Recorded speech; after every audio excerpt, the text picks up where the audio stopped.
السلام علیکم ورحمۃ اللہ.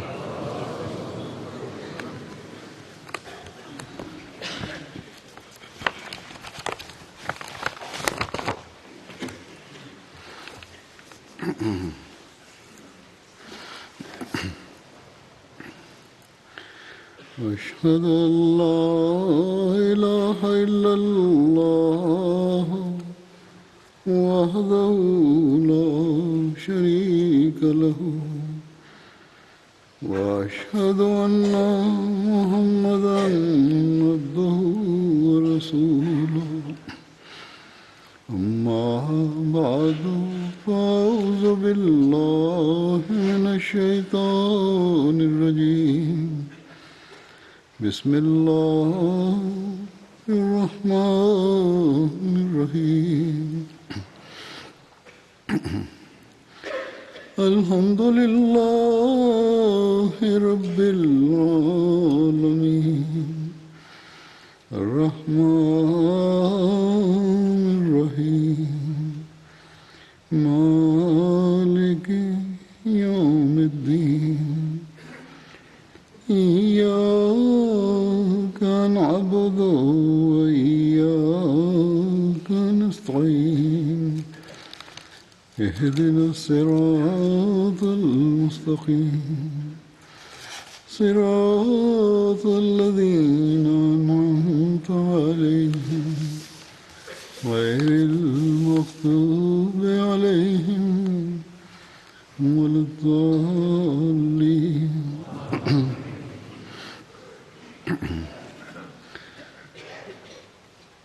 جماعت احمدیہ میں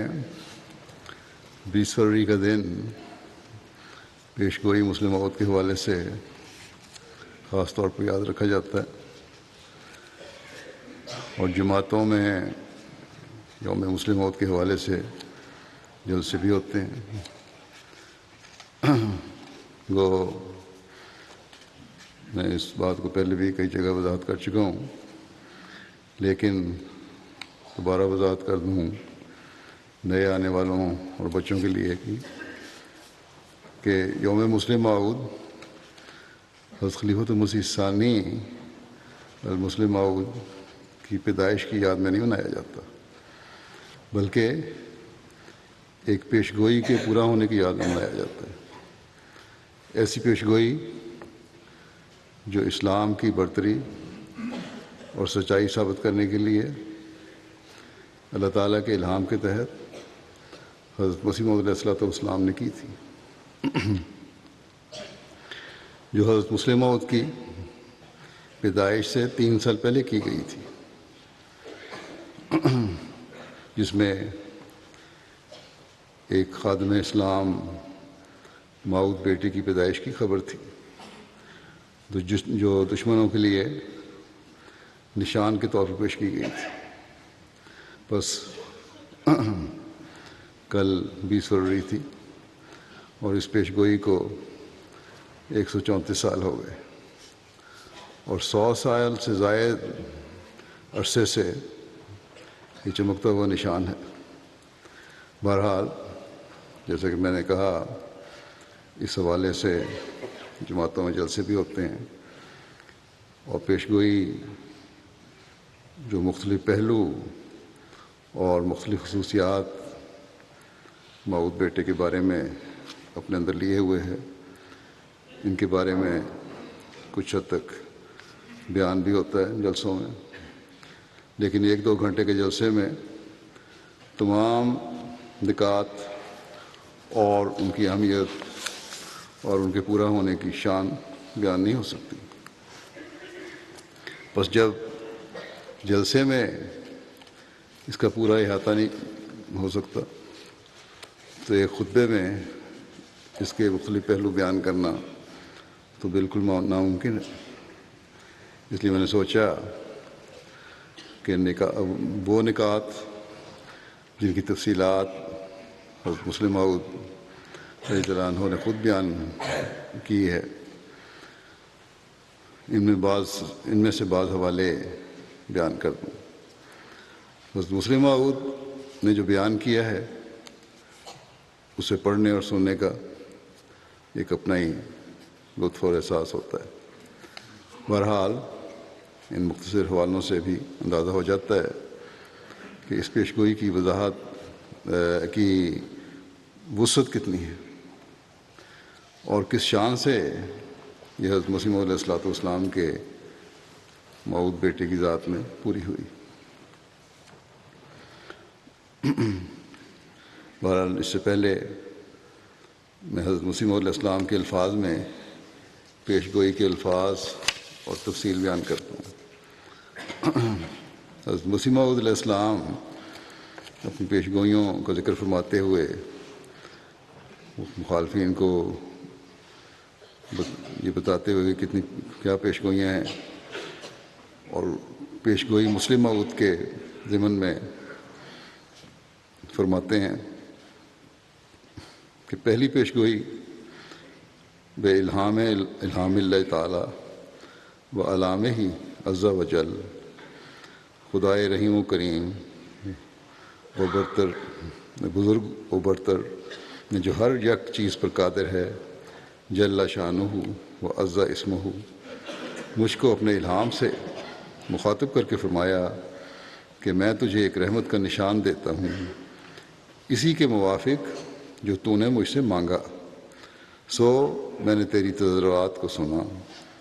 تیری دعاؤں کو اپنی رحمت سے بپایہ قبولیت جگہ دی، اور تیرے سفر کو جو ہوشیارپور لدھیانے کا سفر ہے تیرے لیے مبارک کر دیا۔ سو قدرت اور رحمت اور قربت کا نشان تجھے دیا جاتا ہے، فضل اور احسان کا نشان تجھے عطا ہوتا ہے، اور فتح اور ظفر کی کلید تجھے ملتی ہے۔ اے مظفر، تجھ پر سلام۔ خدا نے یہ کہا تا وہ جو زندگی خواہاں ہیں موت کے پنجے سے نجات پاویں، اور وہ جو قبروں میں دبے پڑے ہیں باہر آویں، اور تا دین اسلام کا شرف اور کلام اللہ کا مرتبہ لوگوں پر ظاہر ہو، اور تا حق اپنی تمام برکتوں کے ساتھ آ جائے، اور باطل اپنی تمام نحوستوں کے ساتھ بھاگ جائے، اور لوگ سمجھیں کہ میں قادر ہوں، جو چاہتا ہوں کرتا ہوں، یعنی خدا تعالیٰ قادر ہے، جو چاہتا ہے کرتا ہے، اور تا وہ یقین لائیں کہ میں تیرے ساتھ ہوں۔ حضرت مسیح علیہ السلام کو اللہ تعالیٰ فرماتا ہے کہ تا وہ یقین لائیں کہ میں تیرے ساتھ ہوں، اور تا انہیں جو خدا کے وجود پر ایمان نہیں لاتے، اور خدا کے دین اور اس کی کتاب اور اس کے پاک رسول محمد مصطفیٰ کو انکار اور تکذیب کی نگاہ سے دیکھتے ہیں، ایک کھلی نشانی ملے اور مجرموں کو ظاہر ہو جائے، نشانی ملے اور مجرموں کی راہ ظاہر ہو جائے۔ سو تجھے بشارت ہو کہ ایک وجیح اور پاک لڑکا تجھے دیا جائے گا، ایک ذکی غلام لڑکا تجھے ملے گا، وہ لڑکا تیرے ہی تخم سے، تیری ہی ذریت و نسل ہوگا۔ خوبصورت پاک لڑکا تمہارا مہمان آتا ہے، اس کا نام امانویل اور بشیر بھی ہے، اس کو مقدس روح دی گئی ہے، اور وہ رجس سے پاک ہے، وہ نور اللہ ہے، مبارک وہ جو آسمان سے آتا ہے، اس کے ساتھ فضل ہے جو اس کے آنے کے ساتھ آئے گا، وہ صاحب شکو اور عظمت اور دولت ہوگا، وہ دنیا میں آئے گا اور اپنے مسیحی نفس اور روح الحق کی برکت سے بہتوں کو بیماریوں سے صاف کرے گا۔ وہ کلمۃ اللہ ہے، کیونکہ خدا کی رحمت و غیوری نے اسے اپنے کلمہ تمجید سے بھیجا ہے۔ وہ سخت ذہین و فہیم ہوگا اور دل کا حلیم، اور علوم ظاہری و باطنی سے پر کیا جائے گا۔ وہ 3 کو 4 کرنے والا ہوگا۔ آگے آپ نے فرمایا کہ اس کے معنی سمجھ میں نہیں آئے۔ دوشنبہ ہے، مبارک دوشنبہ، فرزند دل بند، گرامی ارجمند، مظہر الاول والآخر، مظہر الحق والعلا، کأن اللہ نزل من السماء، کأن اللہ نزل من السماء، جس کا نزول بہت مبارک اور جلال الہی کے ظہور کا موجب ہوگا۔ نور آتا ہے نور، جس کو خدا نے اپنی رضامندی کے عطر سے ممسوح کیا، ہم اس میں اپنی روح ڈالیں گے اور خدا کا سایہ اس کے سر پر ہوگا، وہ جلد جلد بڑھے گا اور اسیروں کی رستگاری کا موجب ہوگا، اور زمین کے کناروں تک شہرت پائے گا اور قومیں اس سے برکت پائیں گی۔ تب اپنے نفسی نقطہ آسمان کی طرف اٹھایا جائے گا، وَكَانَ أَمْرًا مَقْضِيًّا۔ یہ ہیں پیشگوئی کے الفاظ جو مختلف پہلو اور موعود بیٹے کی خصوصیات بیان کر رہے ہیں۔ اللہ تعالیٰ سے نشان مانگنے کے لیے حضرت مسیح موعود علیہ السلام نے جو چلہ کاٹا تھا، اور اس نتیجے میں اللہ تعالیٰ نے آپ کو جو الہام کیا، جس کی تفصیل ابھی میں نے بیان کی ہے، اس چلہ کی جگہ کا نقشہ کھینچتے ہوئے اور اسی جو دعائیں آپ نے کی ان کی قبولیت کے نتیجے میں الہام کا ذکر کرتے ہوئے، جس کے نتیجہ میں آپ نے پیش گوئی فرمائی تھی مسلم موت کی۔ حضرت مسلم موعود رضی اللہ عنہ بیان فرماتے ہیں کہ آج سے پورے 58 سال پہلے جب یہ بیان کر رہے ہیں، اس وقت 58 سال ہوئے تھے اس پیش گوئی کو، جس کو آج 59واں سال شروع ہو رہا ہے۔ 20 فروری کے دن 1886 میں اس شہر ہوشیارپور میں آپ یہ خطبہ ہوشیارپور میں دے رہے تھے۔ آپ نے فرمایا کہ اس شہر ہوشیارپور میں، اس مکان میں، جو کہ جہاں آپ کھڑے تھے، اپنے اشارہ کیا، جو کہ میری انگلی کے سامنے ہے، ایک ایسا مکان ہے، ایک ایسے مکان میں جو اس وقت طویلہ کہلاتا تھا، جس کے معنی یہ ہیں کہ وہ رہائش کا اصلی مقام نہیں تھا، کوئی باقاعدہ گھر نہیں تھا،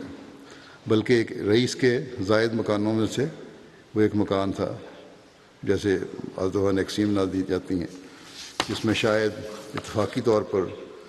کوئی مہمان ٹھہر جاتا ہو، یا وہاں انہوں نے سٹور بنا رکھا ہو، یا حسب ضرورت جانور باندھے جاتے ہوں۔ ایک زائد جگہ تھی، پورا زائد کمرہ باہر تھا۔ قادیان کا فرماتے ہیں، قادیان کا ایک گمنام شخص، جس کو خود قادیان کے لوگ بھی پوری طرح نہیں جانتے تھے، لوگوں کی اس مخالفت کو دیکھ کر جو اسلام اور بانی اسلام سے وہ رکھتے تھے، اپنے خدا کے حضور علیحدگی میں عبادت کرنے اور اس کی نصرت اور تائید کا نشان طلب کرنے کے لیے آیا، اور 40 دن لوگوں سے علیحدہ رہ کر اس نے اپنے خدا سے دعائیں مانگیں۔ 40 دن کی دعاؤں کے بعد خدا نے اس کو ایک نشان دیا۔ وہ نشان یہ تھا کہ میں نہ صرف ان وعدوں کو جو میں نے تمہارے ساتھ کیے ہیں پورا کروں گا اور تمہارے نام کو دنیا کے کناروں تک پہنچاؤں گا، بلکہ اس وعدے کو زیادہ شان کے ساتھ پورا کرنے کے لیے میں تمہیں ایک بیٹا دوں گا جو بعض خاص صفات سے متصف ہوگا۔ وہ اسلام کو دنیا کے کناروں تک پھیلائے گا، کلام الہی کے معارف لوگوں کو سمجھائے گا، رحمت اور فضل کا نشان ہوگا، اور وہ دینی اور دنیاوی علوم جو اسلام کی اشاعت کے لیے ضروری ہیں اسے عطا کیے جائیں گے۔ اسی طرح اللہ تعالیٰ اس کو لمبی عمر عطا فرمائے گا، یہاں تک کہ وہ دنیا کے کناروں تک شہرت پائے گا۔ اور آج دنیا کے جس ملک میں بھی جماعت احمدیہ قائم ہے، اس پیشگوئی کی شہرت اور اس عظیم بیٹے کی شہرت ہے۔ جب یہ اشتہار شائع ہوا تو اس وقت مخالفین نے اعتراض شروع کر دیے کہ یہ کون سی پیشگوئی ہے، کوئی بھی اعلان کر سکتا ہے کہ میرے ہاں بیٹا پیدا ہوگا۔ اس کا جواب بھی حضرت مسیح موعود علیہ السلام نے دیا، اور اس کا ذکر کرتے ہوئے حضرت مسلم موعود فرماتے ہیں کہ جب یہ اشتہار شائع ہوا تو دشمنوں نے اس پر پھر اعتراضات کا ایک سلسلہ شروع کر دیا۔ تب 22 مارچ 1886 کو آپ نے ایک اور اشتہار شائع فرمایا۔ دشمنوں نے اعتراض یہ کیا تھا کہ ایسی پیش گوئی کا کیا اعتبار کیا جا سکتا ہے کہ میرے ہاں ایک لڑکا پیدا ہوگا؟ کیا ہمیشہ لوگوں کے ہاں لڑکے پیدا نہیں ہوا کرتے؟ شاذ و نادر کے طور پہ ہی کوئی ایسا شخص ہوتا ہے کہ جس کا کوئی لڑکا نہ ہو، یا جس کے ہاں لڑکیاں ہی لڑکیاں ہوں، ورنہ عام طور پر لوگوں کے ہاں لڑکے پیدا ہوتے رہتے ہیں اور کبھی ان کی پیدائش کو کوئی خاص نشان قرار نہیں دیا جاتا۔ بس اگر آپ کے ہاں بھی کوئی لڑکا پیدا ہو جائے تو اس سے یہ کیوں کر ثابت ہوگا کہ دنیا میں اس ذریعے سے خدا تعالیٰ کا کوئی خاص نشان ظاہر ہوا ہے؟ آپ نے لوگوں کے اس اعتراض کا جواب دیتے ہوئے 22 مارچ کے اشتہار میں تحریر فرمایا حضرت مسیح علیہ السلام نے کہ یہ صرف پیش گوئی ہی نہیں بلکہ ایک عظیم الشان نشان آسمانی ہے جس کو خدائے کریم جل شانہ نے ہمارے نبی کریم رؤوف الرحیم محمد مصطفیٰ صلی اللہ علیہ وسلم کی صداقت و عظمت ظاہر کرنے کے لیے ظاہر فرمایا ہے۔ پھر اسی اشتہار میں حضرت مسیح علیہ السلام نے تحریر فرمایا کہ بفضل ہی تعالی و احسان ہی و بے برکت حضرت خاتم الانبیاء صلی اللہ علیہ وآلہ وسلم خداوند کریم نے اس عاجز کی دعا کو قبول کر کے ایسی بابرکت روح بھیجنے کا وعدہ فرمایا ہے جس کی ظاہری و باطنی برکتیں تمام زمین پر پھیلیں گی۔ حضرت مسلم فرماتے ہیں کہ بات یہ ہے کہ اگر آپ اپنے ہاں محض ایک بیٹا پیدا ہونے کی خبر دیتے تب بھی یہ خبر اپنی ذات میں ایک پیش گوئی ہوتی، کیونکہ دنیا میں ایک حصہ خواہ وہ کتنا ہی قلیل کیوں نہ ہو، بہرحال ایسے لوگوں کا ہوتا ہے جن کے ہاں کوئی اولاد نہیں ہوتی۔ دوسرے، آپ نے جب یہ اعلان کیا اس وقت آپ کی عمر 50 سال سے اوپر تھی، اور ہزاروں ہزار لوگ دنیا میں ایسے پائے جاتے ہیں جن کے ہاں 50 سال کے بعد اولاد کی پیدائش کا سلسلہ بند ہو جاتا ہے، اور پھر ایسے بھی ہوتے ہیں جن کے ہاں صرف لڑکیاں پیدا ہوتی ہیں، اور پھر ایسے بھی ہوتے ہیں جن کے ہاں لڑکے تو پیدا ہوتے ہیں مگر پیدا ہونے کے تھوڑے عرصے ہی بعد مر جاتے ہیں، اور یہ سلسلہ اور یہ سارے شبہات اس جگہ موجود تھے۔ بس اول تو کسی لڑکے کی پیدائش کی خبر دینا کسی انسان کی طاقت میں نہیں ہو سکتا، لیکن آپ بطور تنزل اس اعتراض کو تسلیم کر کے فرماتے ہیں کہ اگر مان بھی لیا جائے کہ محض کسی لڑکے کی پیدائش کی خبر دینا پیش گوئی نہیں کہلا سکتا، تو سوال یہ ہے کہ میں نے محض ایک لڑکے کی پیدائش کی کب خبر دی ہے؟ میں نے یہ تو نہیں کہا کہ میرے ہاں ایک لڑکا پیدا ہوگا، بلکہ میں نے یہ کہا ہے کہ خدا تعالیٰ نے میری دعاؤں کو قبول فرما کر ایک ایسی بابرکت روح بھیجنے کا وعدہ فرمایا جس کی ظاہری اور باطنی برکتیں تمام زمین پر پھیلیں گی۔ جیسا کہ میں نے کہا کہ آج دنیا گواہ ہے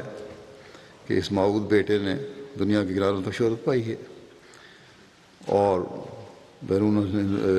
ہندوستان یا بیرون قادیان دنیا کا ہر مشن آپ کی سچائی کا ثبوت ہے۔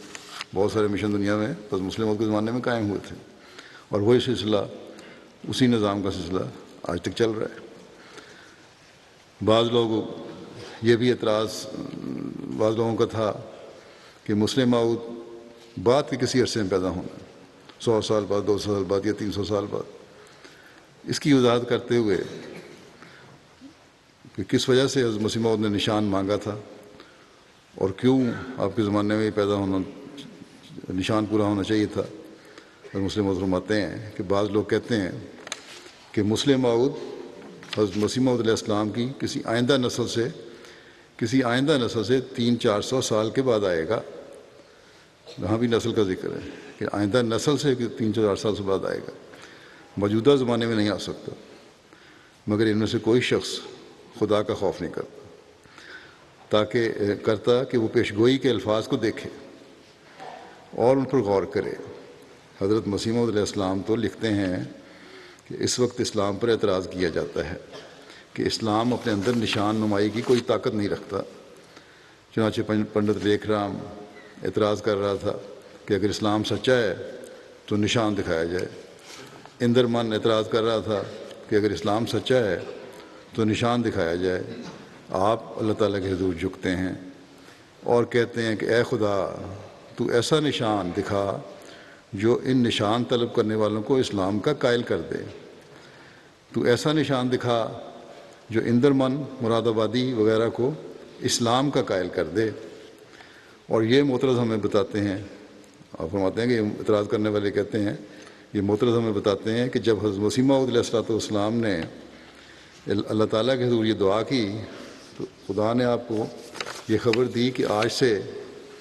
300 سال کے بعد ہم تمہیں ایک بیٹا عطا فرمائیں گے جو اسلام کی صداقت کا نشان ہوگا. کیا دنیا میں کوئی بھی شخص ہے جو اس بات کو معقول قرار دے سکے؟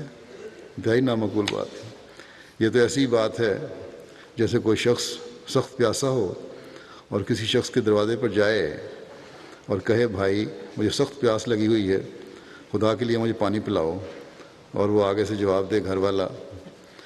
کہ صاحب آپ گھبرائیں نہیں، میں نے امریکہ خط لکھا ہوا ہے، وہاں سے اسی سال کے آخر تک ایک اعلیٰ درجے کا ایسنس آ جائے گا، شربت آ جائے گا، اور اگلے سال آپ کو شربت بنا کے پلا دیا جائے گا. کوئی پاگل سے پاگل بھی ایسی بات نہیں کر سکتا. کوئی پاگل سے پاگل بھی ایسی بات خدا اور اس کے رسول کی طرف منسوب نہیں کر سکتا. پنڈت لیکھ رام، منشی اندرمن مراد آبادی اور قادیان کے ہندو تو یہ کہہ رہے ہیں کہ اسلام کے متعلق یہ دعویٰ کہ اس کا خدا دنیا کو نشان دکھانے کی طاقت رکھتا ہے ایک جھوٹا اور بے بنیاد دعویٰ ہے. اگر اس دعوے میں کوئی حقیقت ہے تو ہمیں نشان دکھایا جائے. اور حضرت مسیح علیہ السلام اللہ تعالیٰ کے حضور جھکتے ہیں اور کہتے ہیں کہ اے خدا میں تجھ سے دعا کرتا ہوں کہ تو مجھے رحمت کا نشان دکھا، تو مجھے قدرت اور قربت کا نشان عطا فرما. بس یہ نشان تو ایسے قریب ترین عرصے میں ظاہر ہونا چاہیے تھا جب کہ وہ لوگ زندہ موجود ہوتے جنہوں نے یہ نشان طلب کیا تھا. چنانچہ ایسا ہی ہوا. 1889 میں 1889 میں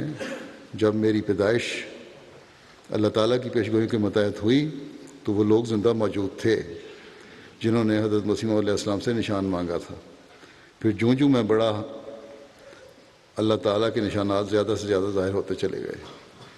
بس یہ نشان حضرت مسیح علیہ السلام کی زندگی میں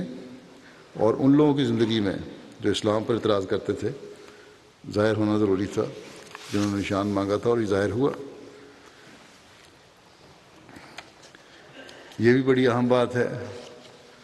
کہ ہمیں یہ معلوم ہو کہ اس پیشگوئی کی اغراض کیا تھی اور کیوں حضرت مسیح کے زمانے میں ان اغراض کا حصول ضروری تھا. کچھ تو میں نے مختصر بیان کیا ابھی. اور کیوں یہ آپ کے بیٹے جو آپ کی جسمانی اور خونی اولاد اور آپ کا وہ بیٹا جس کی جسمانی باپ آپ تھے اس کے حق میں یہ پورا ہونا نشان ضروری تھا.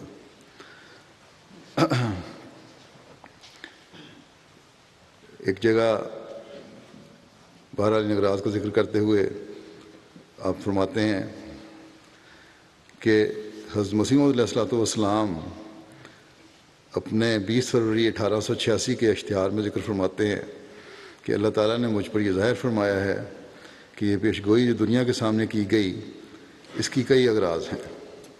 اول یہ پیشگوئی اس لیے کی گئی ہے کہ جو زندگی کے خواہاں ہیں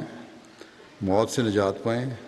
اور جو قبروں میں دبے پڑے ہیں باہر آئیں، یعنی روحانی طور پر مردہ ہو چکے ہیں زندہ ہوں. اگر یہ سمجھا جائے کہ اس پیشگوئی نے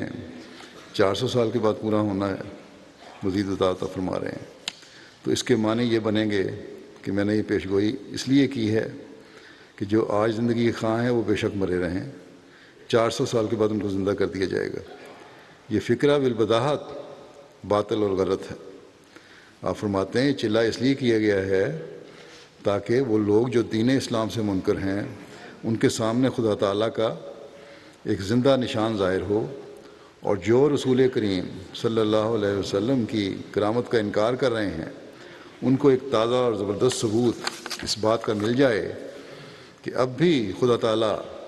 اسلام اور رسول کریم صلی اللہ علیہ وآلہ وسلم کی تائید میں اپنے نشانات ظاہر کرتا ہے۔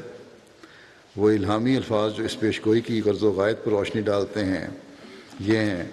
کہ خدا نے یہ کہا تا وہ جو زندگی کے خواہاں ہیں موت کے پنجے سے نجات پاویں، اور وہ جو قبروں میں دبے پڑے ہیں باہر آویں۔ اب اگر ان لوگوں کی نظریے کو صحیح سمجھ لیا جائے جو یہ کہتے ہیں کہ مسلم موت 300-400 سال کے بعد آئے گا، تو اس فکرے کی تشریح یوں ہوتی ہے کہ یہ پیش گوئی اس لیے کی گئی ہے تاکہ وہ لوگ جو آج زندگی کے خواہاں ہیں مرے رہیں۔ 400 سال کے بعد ان کی نسلوں میں سے بعض لوگوں کو زندہ کر دیا جائے گا، مگر کیا اس فکرے کو کوئی شخص بھی صحیح تسلیم کر سکتا ہے؟ دوسرے، یہ پیش گوئی اس لیے کی گئی تھی تا دین اسلام کا شرف ظاہر ہو اور کلام اللہ کا مرتبہ لوگوں پر عیاں ہو۔ اس فکرے کے صاف طور پر یہ معنی ہے کہ دین اسلام کا شرف اس وقت لوگوں پر ظاہر نہیں، اسی طرح کلام اللہ کا مرتبہ اس وقت لوگوں پر ظاہر نہیں، مگر کہا جاتا ہے کہ خدا نے یہ پیش گوئی اس لیے کی ہے تا دین اسلام کا شرف اور کلام اللہ کا مرتبہ آج سے 300 سال کے بعد یا 400 سال کے بعد جب یہ لوگ بھی مر جائیں گے، ان کی اولادیں بھی مر جائیں گی اور ان کی اولادیں بھی مر جائیں گی، لوگوں پر ظاہر کیا جائے۔ جب نہ پنڈت لیکھ رام ہوگا، نہ منشی اندرمن مراد آبادی ہوگا، نہ ان کی اولادیں ہوں گی اور نہ ان کی اولادوں کی اولادیں ہوں گی، اس وقت دین اسلام کا شرف اور کلام اللہ کا مرتبہ لوگوں پر ظاہر کیا جائے گا۔ بتاؤ کہ کیا کوئی بھی شخص ان معنوں کو درست سمجھ سکتا ہے؟ تو عقل ہے ان میں۔ تیسرے، آپ نے فرمایا یہ پیش گوئی اس لیے کی گئی ہے تاکہ، یعنی حضرت مسلم نے فرمایا، تاکہ حق اپنی تمام برکتوں کے ساتھ آ جائے اور باطل اپنی تمام نحوستوں کے ساتھ بھاگ جائے۔ اس کے معنی بھی ظاہر ہیں کہ حق اس وقت کمزور ہے اور باطل غلبہ پر ہے۔ اللہ تعالیٰ چاہتا ہے کہ ایسا نشان ظاہر ہو کہ عقلی اور علمی طور پر دشمنان اسلام پر حجت تمام ہو جائے اور وہ لوگ اس بات کو ماننے پر مجبور ہو جائیں کہ اسلام حق ہے اور اس کے مقابل میں جس قدر مذہب کھڑے ہیں وہ باطل ہیں۔ چوتھی غرض اس پیش گوئی کی یہ بیان کی گئی تھی کہ تا لوگ سمجھیں کہ میں قادر ہوں اور جو چاہتا ہوں کرتا ہوں۔ اب یہ غور کرنے والی بات ہے کہ لوگ خدا تعالیٰ کو اس صورت میں کس طرح قادر سمجھ سکتے تھے؟ اگر یہ کہہ دیا جاتا کہ 300 سال کے بعد یا 400 سال کے بعد ایک ایسا نشان ظاہر ہوگا جس سے تم یہ تسلیم کرنے پر مجبور ہو جاؤ گے کہ اسلام کا خدا قادر ہے۔ ایسی پیش گوئی کو لیکھ رام کیا اہمیت دے سکتا تھا؟ یا وہ لوگ جو اس وقت دین اسلام پر اعتراضات کر رہے تھے، رسول کریم صلی اللہ علیہ وسلم کے نشانات کو باطل قرار دے رہے تھے، اسلام کو ایک مردہ مذہب قرار دے رہے تھے، ان پر کیا حجت ہو سکتی تھی کہ تم 400 سال کے بعد خدا تعالیٰ کو قادر سمجھنے لگ جاؤ گے؟ 400 سال کے بعد پوری ہونے والی پیش گوئی سے وہ لوگ خدا تعالیٰ کو کس طرح قادر سمجھ سکتے تھے؟ وہ تو یہی کہتے کہ ہم ان زبانی دعووں کو تسلیم نہیں کر سکتے کہ 400 سال کے بعد ایسا ہو جائے گا۔ یہ تو ہر کوئی کہہ سکتا ہے، بات تب ہے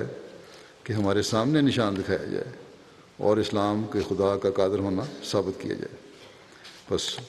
یہ آپ کی زندگی میں پورا ہونا تھا یہ نشان۔ پانچویں غرض یہ بیان کی گئی تھی کہ تا وہ یقین لائیں کہ میں تیرے ساتھ ہوں، یعنی اللہ تعالیٰ حضرت مسیح علیہ السلام کے ساتھ ہے۔ اگر اس پیش گوئی نے 400 سال کے بعد ہی پورا ہونا تھا تو اس زمانے کے لوگ یہ کس طرح یقین کر سکتے تھے کہ خدا تعالیٰ حضرت مسیح علیہ السلام کے ساتھ ہے؟ چھٹی غرض یہ بیان کی گئی تھی کہ تا انہیں جو خدا کے وجود پر ایمان نہیں لاتے اور خدا اور اس کے دین اور اس کی کتاب اور اس کے پاک رسول محمد مصطفیٰ صلی اللہ علیہ وآلہ وسلم کا انکار اور تکذیب کی نگاہ سے دیکھتے ہیں، ایک کھلی نشانی ملے۔ اس کے معنی بھی یہی بنتے ہیں کہ وہ لوگ جو میرے زمانے میں اسلام کی تکذیب کر رہے ہیں، یعنی حضرت مسیح علیہ السلام کے زمانے میں، ان کے سامنے میں یہ پیش گوئی کرتا ہوں کہ انہیں اسلام کی صداقت کی ایک بڑی کھلی نشانی ملے گی، مگر ملے گی 400 سال کے بعد، جب موجودہ زمانے کے لوگ ہوں، بلکہ ان کی اولادوں اور ان کی اولادوں میں سے بھی کوئی زندہ نہیں ہوگا۔ اب یہ بھی کوئی عقل کی بات نہیں ہے۔ ساتویں، آپ نے بیان فرمایا کہ یہ پیشگوئی اس لیے کی گئی ہے تاکہ مجرموں کی راہ ظاہر ہو جائے اور پتہ لگ جائے کہ وہ جھوٹے ہیں۔ 400 سال کے بعد آنے والے وجود سے اس زمانے کے لوگوں کو کیوں کر پتہ لگ سکتا ہے کہ وہ جھوٹ بول رہے تھے مجرم؟ بس یہ پیشگوئی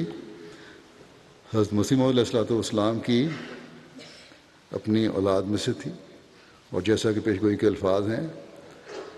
کہ تیرے ہی تخم سے تیری ہی ذریت اور نسل کا ہوگا، بعد کی نسل میں سے نہیں، آپ کے بیٹے کے بارے میں تھی یہ، جو بڑی شان سے پوری ہوئی اور 52 سال تک حضرت مسلم موعود کی خلافت ایک روشن چمکتے نشان کی طرح دنیا پر ظاہر ہوئی، اور آپ کے علم و معرفت کے جو کام ہے اس کے غیر بھی معترف ہوئے، جس کی تفصیل جماعت کے لٹریچر میں موجود ہے، اور بیان کرنے لگوں تو کافی وقت لگ جائے۔ حضرت خلیفۃ المسیح ثانی یہ اعلان فرماتے ہوئے کہ میں ہی مسلم موعود ہوں، پہلے آپ پر یہ اعتراض تھا کہ آپ نے اعلان نہیں کیا، 1944 میں آپ نے اعلان کیا۔ اعلان فرماتے ہوئے آپ نے فرمایا کہ میں کہتا ہوں اور خدا تعالیٰ کی قسم کھا کر کہتا ہوں کہ میں ہی مسلم موعود کی پیشگوئی کا مصداق ہوں، اور مجھے ہی اللہ تعالیٰ نے ان پیشگوئیوں کا مورد بنایا ہے جو ایک آنے والے موعود کے متعلق حضرت مسیح موعود علیہ الصلوۃ والسلام نے فرمائیں۔ جو شخص سمجھتا ہے کہ میں نے افتراء سے کام لیا ہے یا اس بارے میں جھوٹ اور کذب بیانی کا ارتکاب کیا ہے، وہ آئے اور اس معاملے میں میرے ساتھ مباہلہ کر لے، اور یا پھر اللہ تعالیٰ کی موقت بعذاب قسم کھا کر اعلان کر دے کہ اسے خدا نے کہا ہے کہ میں جھوٹ سے کام لے رہا ہوں۔ پھر اللہ تعالیٰ خود بخود اپنے آسمانی نشانات سے فیصلہ فرما دے گا کہ کون کاذب ہے اور کون صادق۔ کوئی اس بارے میں نہیں آیا جو آپ کے مخالفین تھے جماعت کے اندر بھی، جو علیحدہ ہونے والے تھے۔ اور اگر آپ فرماتے ہیں اگر وہ کہتے ہیں کہ خواب تو سچا ہے، جیسا کہ مصری صاحب نے کہا جو بعض مرتد ہو گئے تھے، کہ پھر اس کی حقیقت پر وہ مضمون لکھیں۔ میں ان کے اس مضمون کا جواب دوں گا، اور میں یقین رکھتا ہوں کہ اگر وہ اس مقابلے میں آئے تو ایسی منہ کی کھائیں گے کہ مدتوں یاد رکھیں گے۔ غرض اللہ تعالیٰ کے فضل اور اس کے رحم سے وہ پیشگوئی جس کے پورا ہونے کا ایک لمبے عرصے سے انتظار کیا جا رہا تھا، اللہ تعالیٰ نے اس کے متعلق اپنے الہام اور اعلام کے ذریعے مجھے بتا دیا ہے کہ پیشگوئی میرے وجود میں پوری ہو چکی ہے، اور اب دشمنان اسلام پر خدا تعالیٰ نے کامل حجت کر دی ہے، اور ان پر یہ امر واضح کر دیا ہے کہ اسلام خدا تعالیٰ کا سچا مذہب، محمد رسول اللہ صلی اللہ علیہ وسلم خدا تعالیٰ کے سچے رسول، اور حضرت مسیح موعود علیہ السلام خدا تعالیٰ کے سچے فرستادہ ہیں۔ جھوٹے ہیں وہ لوگ جو اسلام کو جھوٹا کہتے ہیں، کاذب ہیں وہ لوگ جو محمد رسول اللہ صلی اللہ علیہ وسلم کو کاذب کہتے ہیں۔ خدا نے اس عظیم الشان پیشگوئی کے ذریعے اسلام اور اس رسول کریم صلی اللہ علیہ وسلم کی صداقت کا ایک زندہ ثبوت لوگوں کے سامنے پیش کر دیا ہے۔ اور فرماتے ہیں بھلا کس شخص کی طاقت تھی کہ وہ 1886 میں آج سے پورے 58 سال قبل اپنی طرف سے خبر دے سکتا کہ اس کے ہاں 9 سال کے عرصے میں ایک لڑکا پیدا ہوگا، وہ جلد جلد بڑھے گا، وہ دنیا کے کناروں تک شہرت پائے گا، وہ اسلام اور رسول کریم صلی اللہ علیہ وسلم کا نام دنیا میں پھیلائے گا، وہ علوم ظاہری اور باطنی سے پر کیا جائے گا، وہ جلال الہی کے ظہور کا موجب ہوگا، اور خدا تعالیٰ کی قدرت اور اس کی قربت اور اس کی رحمت کا وہ ایک زندہ نشان ہوگا۔ یہ خبر دنیا کا کوئی انسان اپنے پاس سے نہیں دے سکتا تھا۔ خدا نے یہ خبر دی، اور پھر اسی خدا نے اس خبر کو پورا کیا اس انسان کے ذریعے۔ آپ اپنے متعلق فرماتے ہیں کہ اس خبر کو پورا کیا اس انسان کے ذریعے جس کے متعلق ڈاکٹر یہ امید نہیں رکھتے تھے کہ وہ زندہ رہے گا یا لمبی عمر پائے گا۔ یعنی مسلم موت کی شروع کی جو حالت تھی صحت کی وہ یہ تھی کہ ڈاکٹر امید نہیں رکھتے تھے کہ زندہ رہے گا یا رہے گا بھی نہیں، رہے گا بھی کہ نہیں۔ بہرحال پھر آگے آپ بیان کرتے ہیں کہ اپنے بارے میں کہ میری صحت بچپن میں ایسی خراب تھی کہ ایک موقع پر ڈاکٹر مرزا یعقوب بیگ صاحب نے میرے متعلق حضرت مسیح علیہ الصلوۃ والسلام سے کہہ دیا کہ اسے سیل ہو گئی ہے، کسی پہاڑی مقام پر اسے بھجوا دیا جائے۔ چنانچہ حضرت مسیح موعود علیہ الصلوۃ والسلام نے مجھے شملہ بھجوا دیا، مگر وہاں جا کر میں اداس ہو گیا اور اس وجہ سے جلدی واپس آ گیا۔ غرض ایسا انسان جس کی صحت کبھی ایک دن بھی اچھی نہیں ہوئی، اس انسان کو خدا نے زندہ رکھا،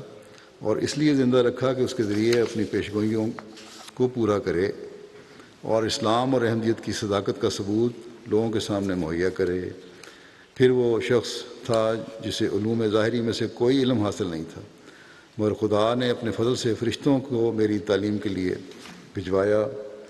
اور مجھے قرآن کے ان مطالب سے آگاہ فرمایا جو کسی انسان کے وہم اور گمان میں بھی نہیں آ سکتے تھے۔ وہ علم جو خدا نے مجھے عطا فرمایا، وہ چشمہ روحانی جو میرے سینے میں پھوٹا، وہ خیالی یا قیاسی نہیں ہے، بلکہ ایسا قطعی اور یقینی ہے کہ میں ساری دنیا کو چیلنج کرتا ہوں کہ اگر اس دنیا کے پردے پر کوئی شخص ایسا ہے جو یہ دعویٰ کرتا ہو کہ خدا تعالیٰ کی طرف سے اسے قرآن سکھایا گیا ہے، تو میں ہر وقت اس سے مقابلہ کرنے کے لیے تیار ہوں۔ یہ چیلنج دیا تھا آپ نے اس زمانے میں۔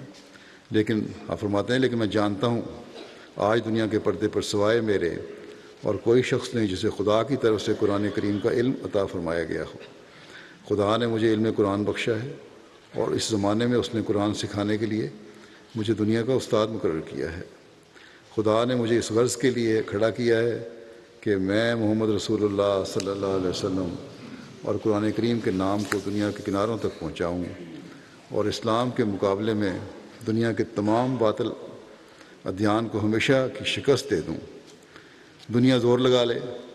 وہ اپنی تمام طاقتوں اور جمعیتوں کو اکٹھا کر لے، عیسائی بادشاہ بھی اور ان کی حکومتیں بھی مل جائیں، یورپ بھی اور امریکہ بھی اکٹھا ہو جائے، دنیا کی تمام بڑی بڑی مالدار اور طاقتور قومیں اکٹھی ہو جائیں اور وہ مجھے اس مقصد میں ناکام کرنے کے لیے متحد ہو جائیں، پھر بھی میں خدا کی قسم کھا کر کہتا ہوں کہ وہ میرے مقابلے میں ناکام رہیں گی، اور خدا میری دعاؤں اور تدابیر کے سامنے ان کے تمام منصوبوں اور مکروں اور فریبوں کو ملیا میٹ کر دے گا، اور خدا میرے ذریعے سے یا میرے شاگردوں اور اتباع کے ذریعے سے اس پیشگوئی کی صداقت ثابت کرنے کے لیے رسول کریم صلی اللہ علیہ وسلم کے نام کے طفیل اور صدقے اسلام کی عزت کو قائم کرے گا، اور اس وقت تک دنیا کو نہیں چھوڑے گا جب تک اسلام پھر اپنی پوری شان کے ساتھ دنیا میں قائم نہ ہو جائے، اور جب تک محمد رسول اللہ صلی اللہ علیہ وسلم کا پھر دنیا کا زندہ نبی تسلیم نہ کر لی جائے۔ بس یہ کوئی معمولی اعلان نہیں تھا۔ جیسے میں نے کہا، آپ کا 52 سالہ دور جو ہے خلافت کا،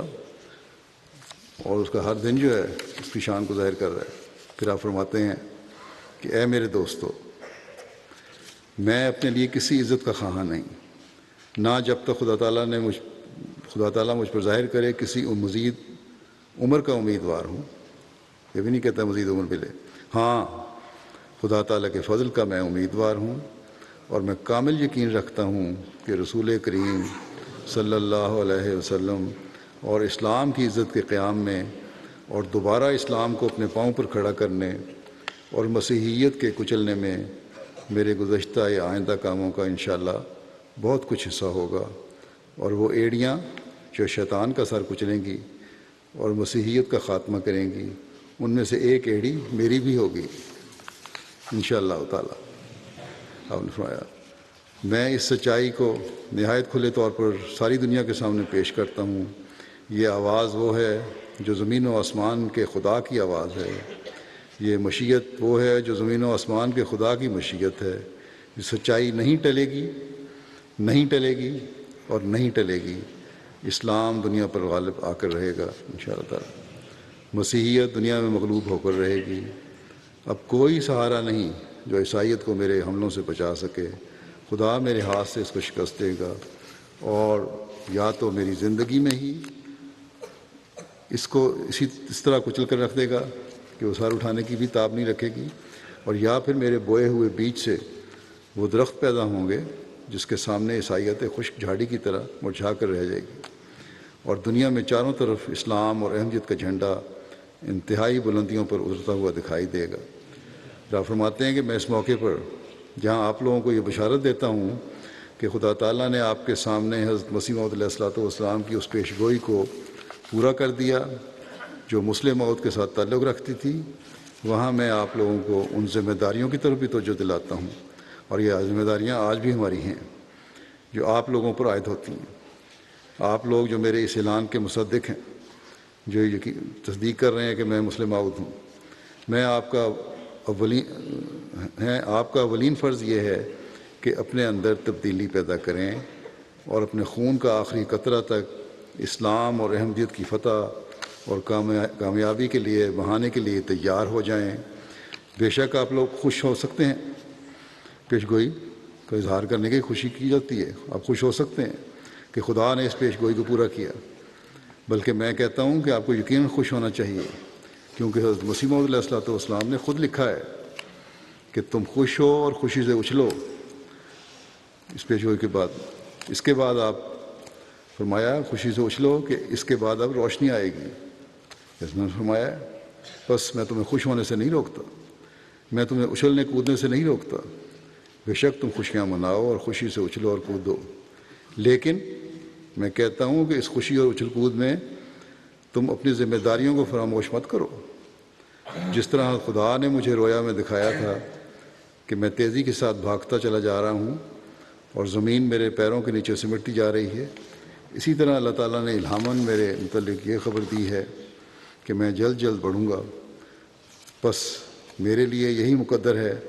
کہ میں سرعت اور تیزی کے ساتھ اپنے قدم ترقیات کے میدان میں بڑھاتا چلا جاؤں، مگر اس کے ساتھ ہی آپ لوگوں پر بھی یہ فرض عائد ہوتا ہے کہ اپنے قدم کو تیز کریں اور اپنی سست روی کو ترک کر دیں۔ مبارک ہے وہ جو میرے قدم کے ساتھ اپنے قدم کو ملاتا اور سرعت کے ساتھ ترقیات کے میدان میں وہ دوڑتا چلا جاتا ہے، اور اللہ تعالیٰ رحم کرے اس شخص پر جو سستی اور غفلت سے کام لے کر اپنے قدم کو تیز نہیں کرتا اور میدان میں آگے بڑھنے کے بجائے منافقوں کی طرح اپنے قدم کو پیچھے پھٹا لیتا ہے۔ فرماتے ہیں اگر تم ترقی کرنا چاہتے ہو، اگر تم اپنی ذمہ داریوں کو صحیح طور پر سمجھتے ہو، تو قدم بقدم اور شانہ بشانہ میرے ساتھ بڑھتے چلے آؤ، تاکہ ہم کفر کے قلب میں محمد رسول اللہ صلی اللہ علیہ وسلم کو جھنڈا گاڑ دیں اور باطل کو ہمیشہ کے لیے صفحہ عالم سے نیست و نابود کر دیں، اور انشاءاللہ ایسا ہی ہوگا۔ زمین اور آسمان ٹل سکتے ہیں مگر خدا تعالیٰ کی باتیں کبھی ٹل نہیں سکتی۔ اللہ تعالیٰ ہمیں توفیق دے کہ ہم کام کرنے والے ہوں، صرف جلسہ مسلم موعود منانے والے ہی نہ ہوں، اسلام کے پیغام کو دنیا میں پھیلانے والے ہوں، اور اسی بات پر صرف خوش نہ ہو جائیں کہ ہم جلسے منا رہے ہیں، حقیقی طور پر ہم اس مشن کو آگے بڑھانے والے ہوں، اس کام کو آگے بڑھانے والے ہوں جس کے لیے حضرت مسیح موعود علیہ الصلوۃ والسلام کو اللہ تعالیٰ نے بھیجا تھا، اور جس کے لیے آپ نے بے شمار پیشگوئیاں بھی فرمائی، اور مسلم موعود کی پیشگوئی بھی ان میں سے ایک پیشگوئی ہے۔ ایک آپ کے کاموں کے سلسلے میں بھی مختصر صرف ایک بات کا یہاں ذکر میں کر دیتا ہوں کہ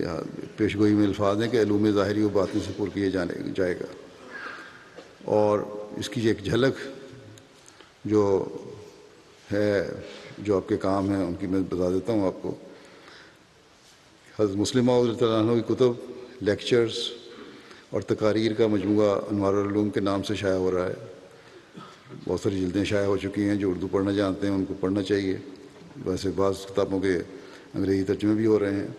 اس وقت تک انوار العلوم کی 26 جلدیں شائع ہو چکی ہیں۔ ان 26 جلدوں میں کل 670 کتب، لیکچرز اور تقاریر آ چکی ہیں۔ خطبات محمود کی اس وقت تک کل 39 جلدیں شائع ہو چکی ہیں، جن میں 1959 تک کے خطبات شائع ہو گئے ہیں۔ ان جلدوں میں 2367 خطبات شامل ہیں۔ تفسیر صغیر 1071 صفحات پر مشتمل ہے۔ تفسیر کبیر 10 جلدوں پر محیط ہے۔ اس میں قرآن کریم کی 59 صورتوں کی تفسیر بیان کی گئی ہے۔ تفسیر کبیر کی 10 جلدوں کے صفحات کی کل تعداد 5907 ہے۔ غیر مطبوعہ تفسیر حضرت مسلم موعود کے درس القرآن جو کہ غیر مطبوعہ تھے وہ ریسرچ سیل نے کمپوز کرنے کے بعد فضل الرحمن فاؤنڈیشن کے سپرد کر دیے ہیں. اس کے 3094 صفحات ہیں. اس کے بعد اب ریسرچ سیل کو میں نے کہا تھا تو حضرت مسلم موعود کی تحریرات اور فرمودات سے تفسیر قرآن اکٹھی کی جائے، جس پر کام شروع کیا گیا ہے اور اب تک 9000 صفحات پر مشتمل تفسیر لی جا چکی ہے اور اس پر مزید کام جاری ہے. یہ تو ہے ایک مختصر جائزہ آپ کے کاموں کا، لیکن اسی جائزے کو تقریباً مسیح ثالث رحمہ اللہ تعالیٰ نے اپنے وقت میں بھی ایک وقت اپنے خطبے میں بیان فرمایا تھا. اس مختلف مسیح ثالث کا بھی وہ اقتباس میں پڑھ دیتا ہوں. آپ فرماتے ہیں کہ خدا تعالیٰ نے کہا تھا حضرت مسلم موعود کے بارے میں کہ وہ علوم ظاہری و باطنی سے پر کیا جائے گا. اس کے متعلق مسیح کہتے ہیں کہ میں نے بہت سی تفصیلات جمع کی تھیں، لیکن اس وقت میں صرف وہ نقشہ ہی پیش کر سکتا ہوں جو میں نے اس غرض کے لیے تیار کروایا ہے، اور وہ یہ ہے: تفسیر اس سلسلے میں حضور کی ایک تفسیر تو تفسیر کبیر ہے، جو خود اتنی عجیب تفسیر ہے کہ جس شخص نے بھی غور سے اس کے کسی ایک حصے کو پڑھا ہوگا وہ یہ بات تسلیم کرنے پر مجبور ہوگا کہ اگر دنیا میں کوئی خدا رسیدہ بزرگ پیدا ہوتا اور وہ صرف یہ حصہ قرآن کریم کا تفسیری نوٹوں کے ساتھ شائع کر دیتا تو یہ اس کو دنیا کی نگاہ میں بزرگ ترین انسانوں میں سے ایک انسان بنانے کے لیے کافی تھا. لیکن اس پر ہی بس نہیں، قرآن کریم پر اور بہت سی کتب لکھیں، اور میرا خیال ہے کہ حضور نے صرف قرآن کریم کی تفسیر پر ہی 8-10 ہزار صفحات لکھے ہیں. تفسیر کبیر کی 11 مجلدات بھی ان میں شامل ہیں. کلام کے اوپر حضور نے 10 کتب اور رسائل لکھے. روحانیات، اسلامی اخلاق اور اسلامی عقائد پر 31 کتب اور رسائل تحریر فرمائے. سیرت و سوانح پر 13 کتب اور رسائل لکھے. تاریخ پر 4 کتب اور رسائل. فقہ پر 3 کتب اور رسائل. سیاسیات قبل از تقسیم ہند 25 کتب اور رسائل. سیاسیات بعد از تقسیم ہند و قیام پاکستان 9 کتب اور رسائل. سیاست کشمیر 15 کتب اور رسائل. تحریک احمدیت کے مخصوص مسائل و تحریکات پر ایک کم 100 کتب و رسائل یعنی 99. ان سب کتب و رسائل کا مجموعہ 225 بنتا ہے. تو جیسا کہ اصول شاید معلومات بھی پوری نہ دی گئی ہوں آپ کو، اب زیادہ مزید معلومات ہیں جیسا کہ پہلے میں نے بیان کیا. بہرحال آپ فرماتے ہیں تو جیسا کہ فرمایا تھا کہ الہام میں کہ وہ علوم ظاہری و باطنی سے پر کیا جائے گا، ان پر ایک نظر ڈال لیں تو ان میں علوم ظاہری بھی نظر آتے ہیں اور علوم باطنی بھی نظر آتے ہیں. اور پھر لطف یہ کہ جب بھی آپ نے کوئی کتاب یا رسالہ لکھا، ہر شخص نے یہی کہا کہ اس سے بہتر نہیں لکھا جا سکتا. سیاست میں جب آپ نے قیادت سنبھالی یا جب بھی آپ نے سیاست کے بارے میں قائدانہ مشورے دیے، بڑے سے بڑے مخالف بھی آپ کی بے مثال قابلیت کو تسلیم کرنے پر مجبور ہو گئے. غرض حضور کے علوم ظاہری و باطنی سے پر ہونے کے متعلق ایک بڑی تفصیل ہے، جس کے 1000ویں حصے میں بھی حضرت خلیفہ مسیح ثالث کہتے ہیں کہ اس کے 1000ویں حصے بھی میں نہیں جا سکتا. صرف ایک سرسری سی چیز آپ کے سامنے رکھ دی ہے اور اس سے ختم کرتا ہوں. اللہ تعالیٰ کی ہزاروں رحمتیں ہوں آپ پر، اور ہر آن اللہ تعالیٰ آپ کے درجات بلند فرماتا رہے، اور ہم حضرت مسیح موعود علیہ الصلوۃ والسلام کے اس بیٹے کی طرح اسلام کی اشاعت کا درد اپنے دل میں بھی پیدا کرنے والے ہوں، اور اسلام کی خدمت کے لیے ہم ہر وقت کمر بستہ ہوں، اور ان لوگوں میں شامل ہوں جو دین کی خدمت کرنے والے ہوں، نہ کہ ان لوگوں میں جن کے بارے میں حضرت مسلم موعود نے فرمایا تھا کہ آپ کے وقت میں یہ سلسلہ بدنام نہ ہو. اللہ تعالیٰ نہ کرے کہ سلسلہ بدنام کرنے والے ہوں، بلکہ خدمت میں آگے سے آگے بڑھتے چلے جانے والے ہوں. نمازوں کے بعد میں 2 جنازے بھی پڑھاؤں گا. غائب جنازہ ہیں. ایک ہے محترمہ مریم الزبتھ صاحبہ کا، جو محترم ملک عمر علی کھوکھر صاحب رئیس ملتان اور سابق امیر ملتان کی دوسری اہلیہ تھی. 86 سال کی عمر میں ایک حادثے کے نتیجے میں یہ وفات ہو گئی. انا للہ و انا الیہ راجعون. یہ اور ان کی بیٹی لفٹ میں تھیں, وہاں میں حادثہ ہوا اور لفٹ کی خرابی کی وجہ سے بیٹی بھی ان کی اس میں زخمی ہوئی ہیں, ہسپتال میں ہیں. بہرحال یہ سروائیو نہیں کر سکی. انہوں نے, یہ جرمن خاتون تھیں, ہیمبرگ میں رہتی تھیں اور 1934 کی ان کی پیدائش ہے. 1952 میں انہوں نے بیعت کی اور ملک عمر علی کھوکھر صاحب کے ساتھ ان کی شادی ہوئی. پھر یہ پاکستان منتقل ہو گئیں. پھر ان کی وفات کے بعد پھر جرمنی آ گئیں, پھر واپس پاکستان چلی گئیں. وصیت کے بابرکت نظام میں شامل تھیں, 100 صلوات کی پابند تھیں, وقت پر نماز پڑھنے کا بڑا اہتمام کرتی تھیں اور بڑا حساب رکھا کرتی تھیں سورج غروب ہونے اور سورج طلوع ہونے کے وقتوں کا. قرآن کریم کی تلاوت بھی باقاعدگی سے کرنے والی تھیں, روزے رکھا کرتی تھیں باقاعدگی سے. آپ کے بچوں نے یہ بیان کیا ہے کہ ہمارے ابا نے ان کی شادی, ابا جان سے ان کی شادی 1952 میں ہوئی.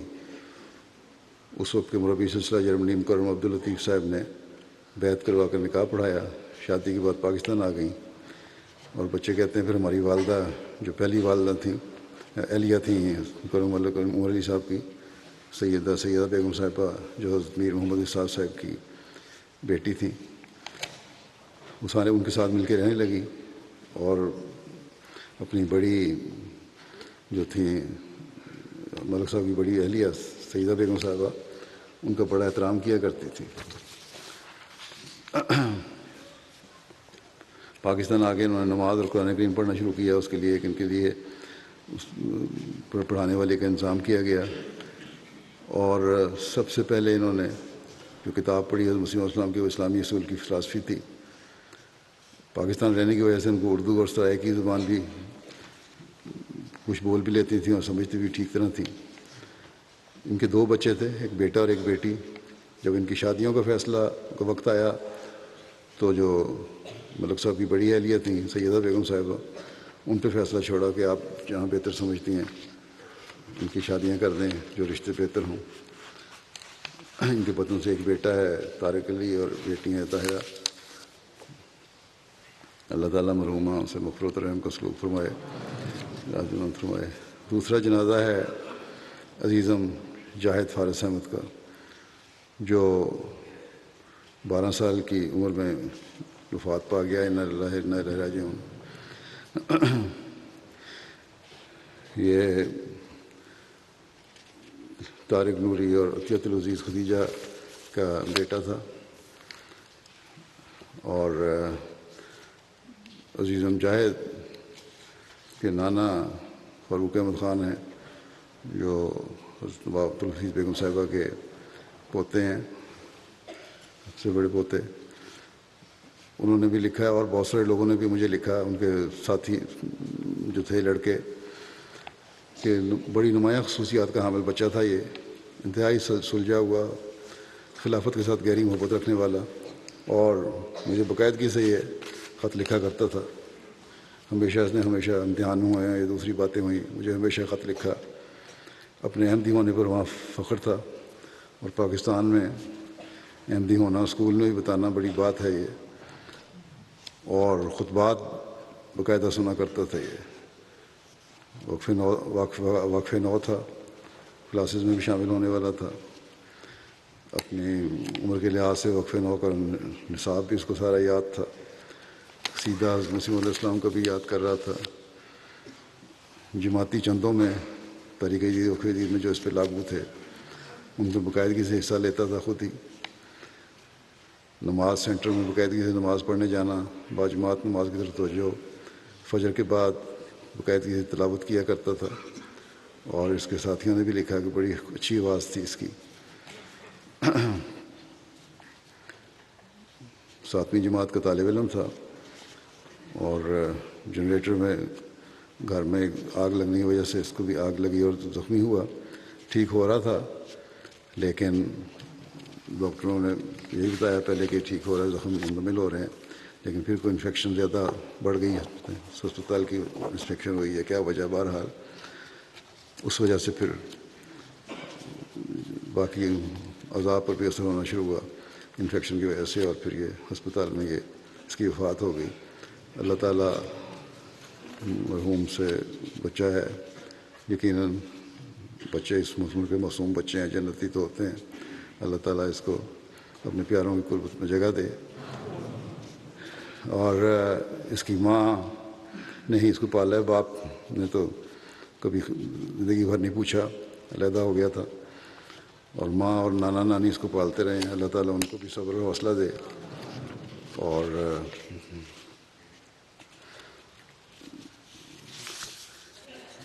جو ان کے لیے عظیم صدمہ ہے اس کو برداشت کرنے کی توفیق دے۔ اور بچے کی نانی تھی طاہرہ بیگم، جن کی جو مریم بیگم صاحبہ کی بیٹی ہیں، جیسا کہ میں نے کہا لفٹ میں حادثے میں وہ بھی زخمی ہوئی ہیں اسپتال میں، اللہ تعالیٰ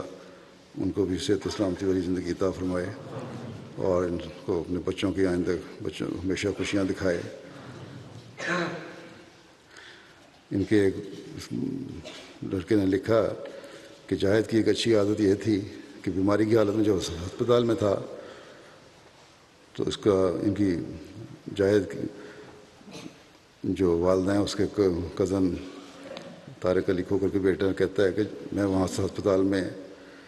تو بیماری کی حالت میں بھی ہر وقت مجھ سے پوچھتا تھا، کبھی بعض دفعہ بے ہوشی کی حالت طاری ہو جاتی تھی کہ میں نے نماز پڑھی ہے کہ نہیں، یا غنودگی ہوتی تھی، اور میں کہتا نہیں پڑھی تو فوراً نماز پڑھنا شروع کر دیتا تھا لیٹے لیٹے۔ اللہ تعالیٰ جیسا کہ میں نے کہا اس کے درجات بلند کرتا رہے، اور ان کے ماں اور نانا نانی کو بھی صبر و حوصلہ اور ہمت عطا فرمائے۔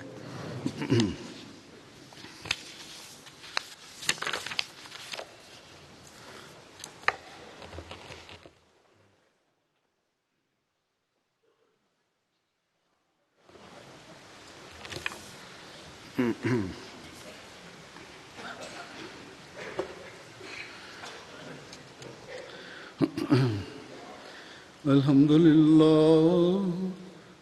لله نحمده ونستعينه ونستغفره ونؤمن به ونتوكل